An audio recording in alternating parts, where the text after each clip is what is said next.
Hi, this is Sherry Veronica. This heading here has populated your newspaper since time immemorial. Okay, it's always been that older people are abandoned by younger folk in Barbados. Well, maybe everywhere, but we talk about Barbados. So, yeah, young people don't seem to want to have to bother with the older people, but you have to look at the way older people have lived their lives. If they smoked all their lives, drank all their lives, ate badly all their lives, consumed a lot of sugar, and created multiple problems within their spirit being, within their body.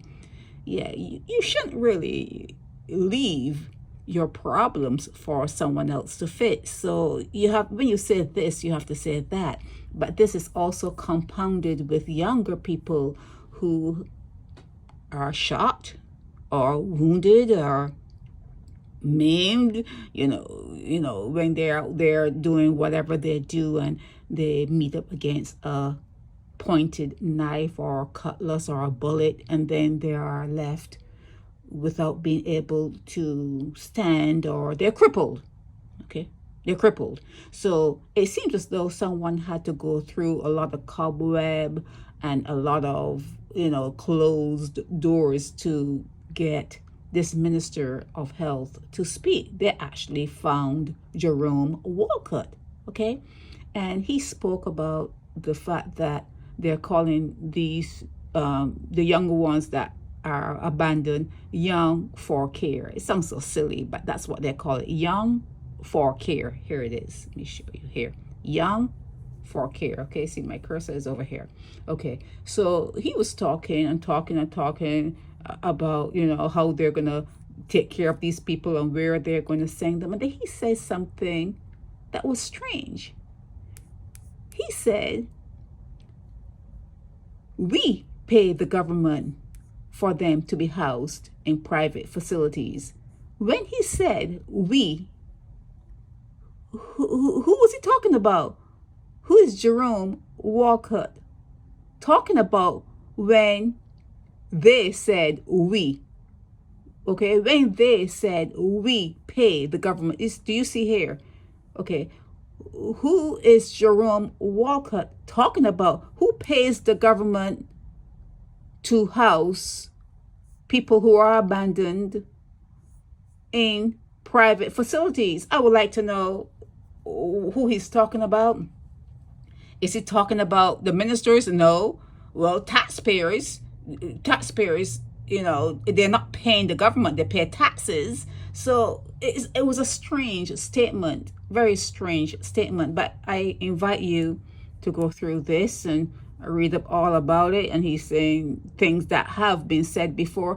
I don't know if you've noticed, but your paper is repeating stories from bygone years. Anytime you open up your paper, like for instance, when you saw this, abandoned at QEH, it triggers something. It's like, is this like, something that I've seen many, many, many times before? The answer is yes. The answer is yes. You keep seeing a repeat of the news, and when you keep repeating things, it means you're not learning. People are not learning, and it starts from childbirth. It starts from childbirth, and what that child comes up to be. That child comes up to be a mirror image of their environment, of their parents or whatever. And then if they don't want you, it means that you probably didn't even want to take care of your parents when they got to the stage where they needed to be looked after. So one thing begets the other. But my main thing here is when Jerome Walcott, when they were talking, they said that we pay the government for them to be housed in private facilities. We, who is the we he's talking about? And if he's talking about taxpayers, that was a poorly stated sentence. We pay. Ask him, because if someone was interviewing me, I wouldn't say we, meaning taxpayers. It doesn't make sense. Who does he mean when he says He can't mean the Queen Elizabeth Hospital, because the Queen Elizabeth Hospital is government also. Who did they mean when he said that we pay the government for them to be housed? You know, you need to find that out. Okay, if there's another entity in there that is giving the government money aside from your taxpayer money, you find out that. But yeah, it's the same old story. Old people are being abandoned, and now younger people who have been shot and rendered crippled, not crippled, what's the word? They're crippled. What's the other word? Paralyzed. Okay, when they are paralyzed, okay, because they cannot, their limbs are all, you know, messed up. The spinal cord is all messed up. Here it is. There's the word paralyzed in this area here. Can you see my cursor? Right here. Yeah, when they're in that particular situation, no one wants to be bothered. And like I said and say all the time, wherever you are in life, you put yourself there. You put yourself there. Every decision you have made, it puts you where you are at this particular point. So when you make mistakes, you must try to learn from them, okay? Learn from your misdeeds, your mistakes, your mishaps, however you want to call it. Learn from them, because no one is here to take care of you. No one comes into this dimension to take care of someone who didn't care about themselves, okay? You didn't care about yourself.